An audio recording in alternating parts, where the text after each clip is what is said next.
Okay, students, we are learning about phrases.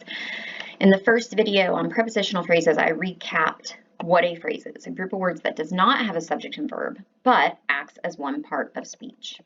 So we reviewed in the first video the prepositional phrase, then we moved on to verbal phrases, which include the gerund, the participle, and the infinitive. So in the second video, I covered in depth the gerund phrase. Now we are going to move on to participles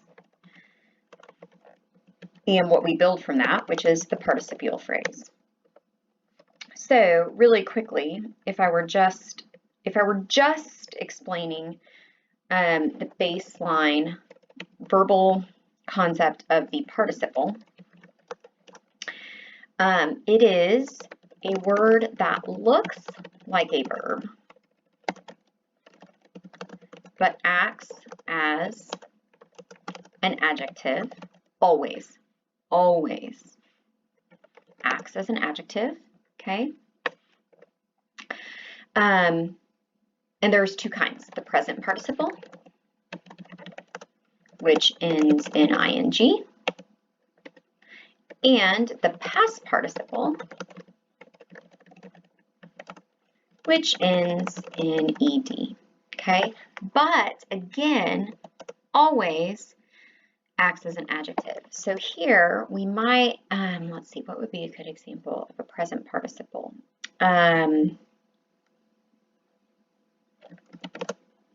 The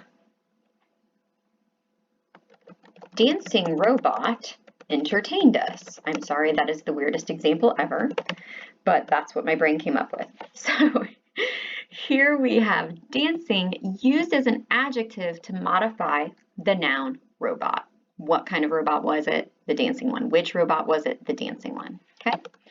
We could do the same with ed. The baked potato was delicious. And I think you have that example in your packet of the baked potato. Baked, modifying potato. Okay. So those are participles. So from participles we get, and this is a recording so you can go back, I'm about to delete this, but you can go back and view it if you want. So from participles, we get participial phrases. So participial phrases always begin with a participle, either ing or ed, or an irregular past tense form, okay? So like if it was the word found in the desert, comma, the dog barely survived, something like that, okay?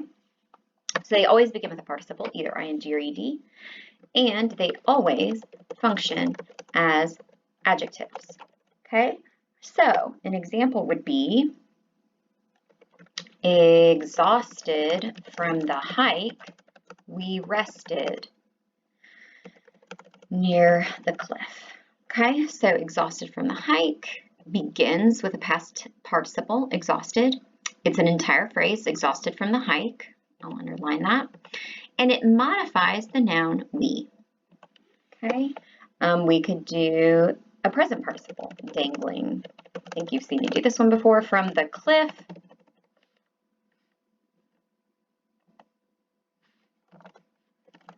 the man yelled for help, right?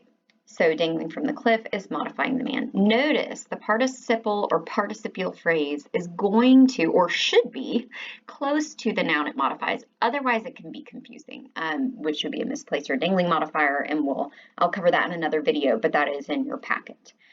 So a lot of times these participial phrases will begin a sentence, but they're not acting as the subject because they're not nouns. They are modifying the subject, okay? Exhausted from the hike modifies the subject we, dangling from the cliff modifies the subject man. They don't have to come at the beginning though. I could do one like this.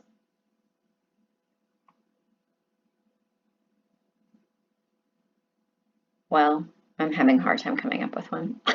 The man dangling, oh, actually, I don't even need the comma there. The man dangling from the cliff yelled for help, okay?